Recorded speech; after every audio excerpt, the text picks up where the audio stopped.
اللہ اکبر، سبحان اللہ، الحمدللہ، استغفر اللہ، نحمدہ و نصلی علی رسولہ الکریم، اما بعد، اعوذ باللہ من الشیطان الرجیم، بسم اللہ الرحمن الرحیم۔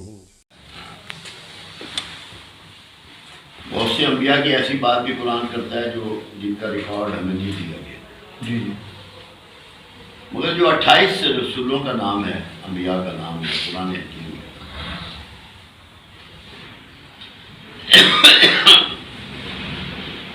اس میں دو باتیں ایسی ہیں جو سب نبیوں کو کہی گئی۔ ایک تو یہ، جب بھی انہوں نے دعوت کا آغاز کیا تو یہ جملہ کہلوایا کہ ان سے کہہ دو کہ ہمیں تم سے کچھ نہیں چاہیے۔ تو تبلیغ بغیر غرض ہی ہوگی، اگر غرض وابستہ ہے تو وہ تبلیغ قرآن کے مطابق نہیں ہے، ٹھیک، جی صحیح، وہ دین کے اصول کے نہیں خلاف ہے۔ دوسری چیز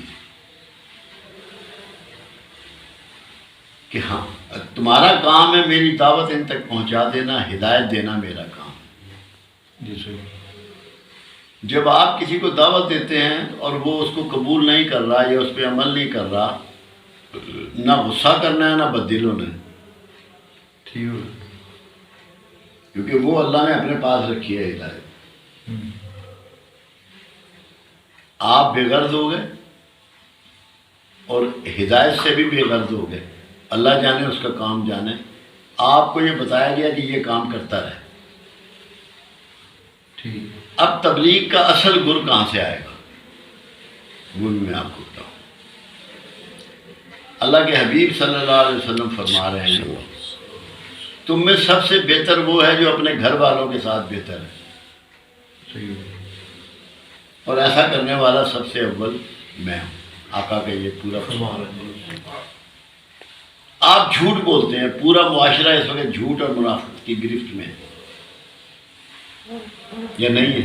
ہے جی بالکل، اپنے گھر والوں سے منافقت اور جھوٹ چھوڑ دیں، ٹھیک، اپنے گھر والوں سے کاروبار میں بول رہے ہیں کر رہے ہیں، بے شک کرتے رہیں۔ جب آپ اپنے گھر والوں سے جھوٹ اور منافقت چھوڑ دیں گے نا، 6 مہینے نہیں گزریں گے آپ کاروبار میں بھی اس سے نجات پا جائیں گے، ماشاء اللہ، صحیح ہو، اور ٹارگٹ اچیو ہو جائے گا، اللہ راضی ہو جائے گا، گول یہ اچیو ہو جائے گا۔ ٹھیک، مطلب آسان کر لیں اپنی راستے کو اور منزل کو، جی بس اس کو پکڑ لیں کہ میں نے گھر والوں سے نہ منافقت کی بات کرنی ہے نہ جھوٹ بولنا، ٹھیک، بس اس میں بیوی بچے بہن بھائی اپنا جو گھرانہ آپ کا وہ سب، پھر آپ دیکھیں کہ اس کے اثرات کیا آتے ہیں، موجہ ہو جائیں گے، ماشاء اللہ، رکے ہوئے کام سیدھے ہو جائیں گے سارے۔ بالکل، مگر پہلے نمبر پہ ہے بے غرض ہونا۔ غرض والے کی بات اللہ سنتا ہی نہیں، قبول ہی نہیں کرتا، ورنہ وہ جتنے پیغمبروں کا ذکر ہے قرآن میں، سب سے اس نے پہلے یہ کہہ رہا ہے کہ مجھے تم سے کچھ نہیں چاہیے، پہلے لوگوں سے بغیر ہونا ہے، لوگوں سے، اللہ اللہ سے اللہ کو لسٹ دینی ہے رہتی، لسٹ نہیں دیں گے۔ اچھا مجھے ایک بات بتائیں ویسے آپ، اللہ کو پتہ ہے یا نہیں؟ پتہ ہے، پتہ ہے اللہ تعالیٰ کو، پھر کیوں اسے ریمائنڈ صرف کراتے بندے کی تسلی نہیں ہوتی، میں نہ کہوں، ریمائنڈ کیوں کراتے ہو؟ سنے تو سے دیکھو نا، وہ رب ہے، مالک ہے، خالق ہے، دینے والا ہے، اسے پتہ ہے ہر چیز کا، جی اس سے آپ صرف یہ کہیں کہ تم مجھ پہ مجھے معاف کر، تم مجھ سے راضی ہو، اس میں سب کچھ آ جائے گا، ٹھیک، ہاں جی، اس میں لسٹ نہیں آتی، بے غرضی بھی قائم رہتی ہے، کیونکہ اللہ کہتا ہے میرے بندے وہ ہیں جو میرے سے اخلاص والے ہیں، دوسروں کو تو بندے ہی نہیں مانتا، بندوں سے ہی نکال دیا کہ میں نے لکھنا ہے ٹاپک اس پہ، یہ بہت بڑا اور مخلوق کا فرق۔ یہ بہت بڑا ٹاپک ہے، یہ ضرور رکھیں، جو ذہن میں ہوتا ہے نا، یہ آپ نے فرمایا بالکل بات سمجھ میں لگ رہی ہے، لیکن جب تک وہ پرٹیکولر جو چیز جس پہ ہم پھنسے ہوتے ہیں کہ وہ اسے پتہ ہے نا، ہاں جی، وہ نہ کی جائے، یا جس طرح آپ کو بابا یاد کرتے رہتے ہیں باقی لوگ کہتے رہتے میں ہیں؟ اس میں اللہ کو تو اللہ تعالیٰ اس سے زیادہ پتہ جو ہمیں. سب معلوم ہے. ہاں جی. بعض اوقات انتظار رحم مانگے، رحم مانگے، رحم اور راضی، معافی دے دے اور راضی.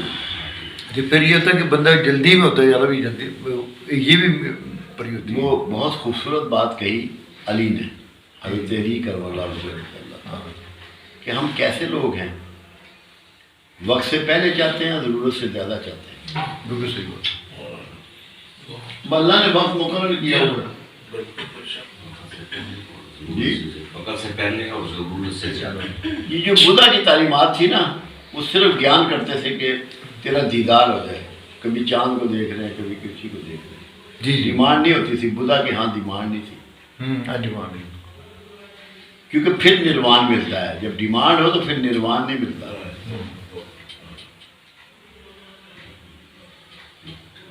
جی اب آپ جاتے ہیں نا بڑی، وہاں جاتے ہیں، میاں میر بھیجتا ہوں میں آپ کو. آپ سے کبھی کہا ہے کہ اپنے لیے یہ مانگنا؟ کبھی کہا ہے؟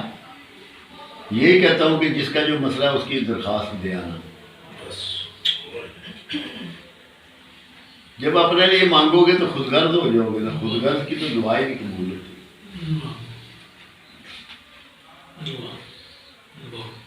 دوسرے کے لیے مانگو.